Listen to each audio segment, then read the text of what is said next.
여러분 반갑습니다. 터놓고 말해요. 김우경 PD입니다. 예전에는 다들 못 살았죠. 저희 집도 제가 어렸을 때 정말 못 살았습니다. 그래서 저도 이분의 사연을 듣고 정말 많은 공감을 했는데요.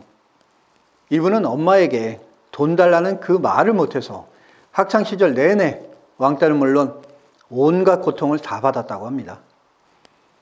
그 어린 꼬마아이가 가난이 뭔지 알게 해준 가슴 아픈 사연. 터놓고 말해요에서 지금 만나보시겠습니다. 저는 어렸을 때부터 윤영이, 청소년이 좀 가난하게 자랐어요.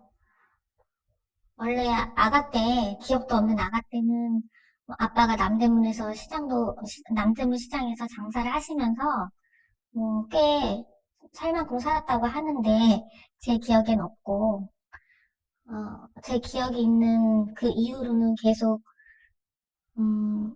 끼니를 걱정해야 됐고, 학교를 다니면서는 준비물 때문에 많이 걱정해야 됐고, 학용품이 없어서 그런 부분들 때문에 공책, 연필, 지우개 이런 걸 준비하는데 많은 어려움을 겪으면서 살았습니다. 그래도 저는 성격이 매우 유쾌했고 활발했고 또 집안이 어려워서 이렇게 분위기가 처지거나 우울해도 저는 아빠나 엄마나 또 동생들한테 이렇게 막 웃긴 얘기도 많이 하고 기분 좋은 얘기도 많이 하고 아빠 멋있어, 엄마 너무 예뻐 이런 얘기도 참 많이 했던 것 같아요. 그래서 제가 그 가난 때문에 큰 상처가 있을까라고 생각을 했는데 어린 시절을 거슬러 올라가다 보니 어느 지점에 딱 스톱이 되더라고요. 엄마 아빠는 항상 가난해도 깨끗하게 하고 다니고 단정하게 하고 다니고 잘 씻고 손발톱 짧게 자르고 다니고 이렇게 교육을 많이 하셨기 때문에 그렇게 생활 습관이 되어 있었어요. 또 공부도 잘해야 된다 이렇게 얘기하셔서 학교에서는 문제 없어 보였어요. 제가 가난한 줄 몰랐어요, 친구들은. 그런데 이제 이 사건, 4학년 때 사건을 통해서 정말 4학년 5, 600명 되는 그 운동장 한가운데서 너는 가난한 애야. 저라는 사람이 가난한 사람이라고 낙인이 찍혀버리는 그런 사건이 있었어요. 때를 거슬러 선생님으로부터 받은 상처였는데 저는 그 담임 선생님이 너무 좋았거든요. 그 선생님 첫인상은 하얀 피부에 검정색 긴 생머리 웨이브를 하셨고 하얀색 원피스인데 레이스 달린 원피스에 빨간 구두를 신었던 예쁜 여자 선생님이셨어요. 저는 선생님을 보는 순간 나도 이 다음에 크면 저런 선생님이 되어야 되겠다. 아니면 저런 여성이 되고 싶다.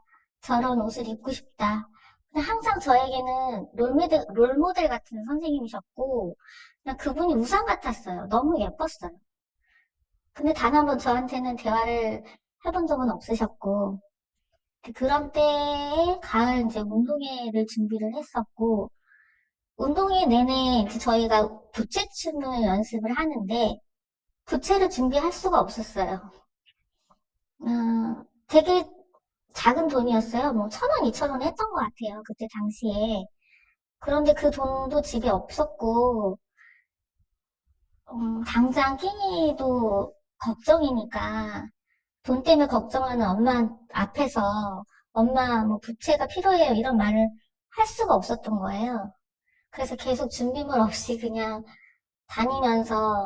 다니다가 선생님이 이제 마지막으로 최종 연습을 하니, 부채를 꼭 준비해 와라 이렇게 말씀을 하셨거든요. 저는 막 머릿속으로 온갖 생각을 다 한 거예요. 이걸 언제 어떻게 어떤 분위기에서 집에 말을 해야 될까? 어차피 얘기해봐도 엄마는 스트레스만 받고 또 여기저기 돈 빌릴 데도 없고 그런데 엄마한테 이거 얘기하면 엄마는 화를 내지 않으실까? 엄마가 또 이것 때문에 돈을 어디서 구할까 하고 스트레스 받으시지 않을까 해서 계속 차일피일 미루다가 이제 최종 연습 때까지 그렇게 온 거예요. 그리고 선생님은 저한테 이제 최후 통첩처럼 이렇게 얘기를 하신 거죠. 너 이때까지 안 해오면 안 돼. 최종 연습이야. 라고 얘기했는데도 엄마한테 말을 못 하겠는 거예요. 근데 이제 어찌됐든 엄마한테 엄마 나 최종 연습 때까지는 부채를 준비해야 돼. 라고 얘기했는데 엄마가 뭐 들려오는 대답은 마찬가지였어요. 뭐 돈이 어딨냐. 당장 어디서 돈이 나오냐. 그래서 최종 연습 때까지도 부채를 준비를 못하고 연습에 임했어요. 그래도 저는 성격이 쾌활하고 자존감이 높았기 때문에 그냥 없이도 되게 신나게 막 연습을 하고 있었는데 갑자기 하얀색 체육복을 입고 부채를 든 아이들 사이에 어떤 여자가 막 뛰어오는 거예요. 소리를 지르면서. 나 부채 안 갖고 왔어! 이러면서 내가 그렇게 너한테 얘기를 했는데 이 많은 애들 중에서 너만 부채가 없다고. 왜 이렇게 고집이 세냐고. 저한테 막 그러시더라고요. 저는 그때 선생님이 제가 알던 선생님이 너무 아니어서 벙쪘고 일단은 제가 가난한지 모르는 친구들한테 제가 어떤 아이인지 가난한 아이라는 게 발각되는 게 너무 창피했어요. 선생님은 끊임없이 거의 20분 동안 그 많은 아이들 앞에서 계속 저한테 부채를 안 가져왔다고, 고집이 세다고, 가난하니까 인성도 안 됐고 고집만 세다고 같은 말을 계속 소리 지르면서 하시는 거예요.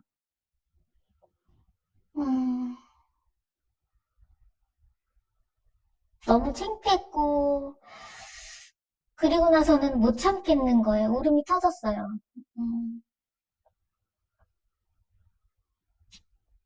막 우는데도 계속 같은 말씀 하시면서 울음을 그치라고 이제 다그치기 시작하시는 거예요.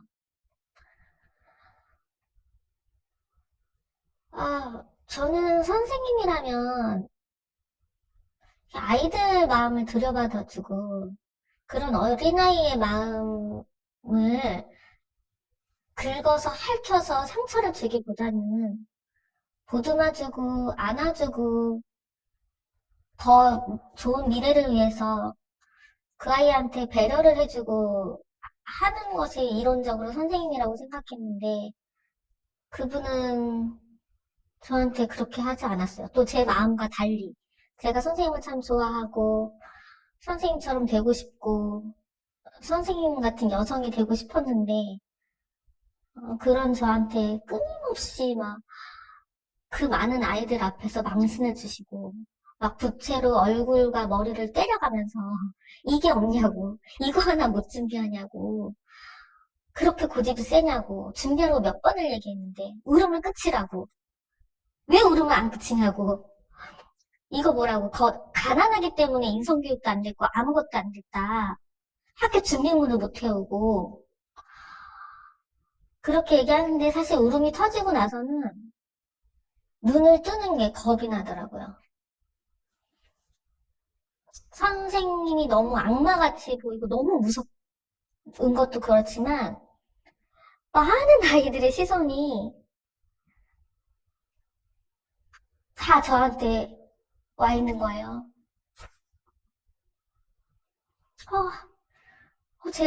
가난해서 무채 하나를 준비 못했다고? 이 많은 600명, 500명, 600명 되는 애들 중에 제 혼자? 아이들끼리 수근거리는 소리가 눈을 감고 우는 제 귓가에 들려오더라고요.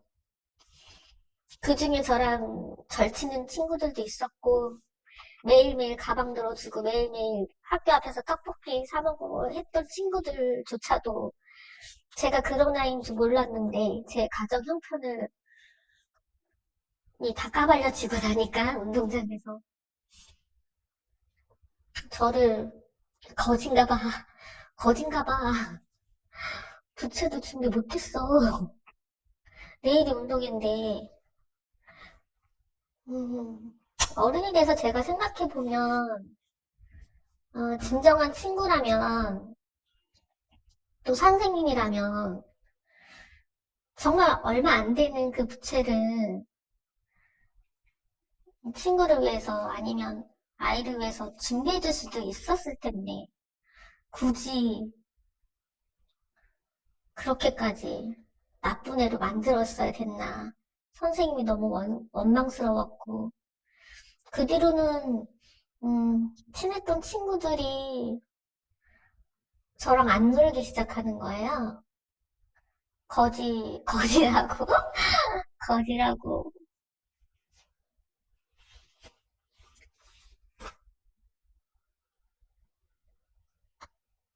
그리고 저희 집까지 막 미행을 해서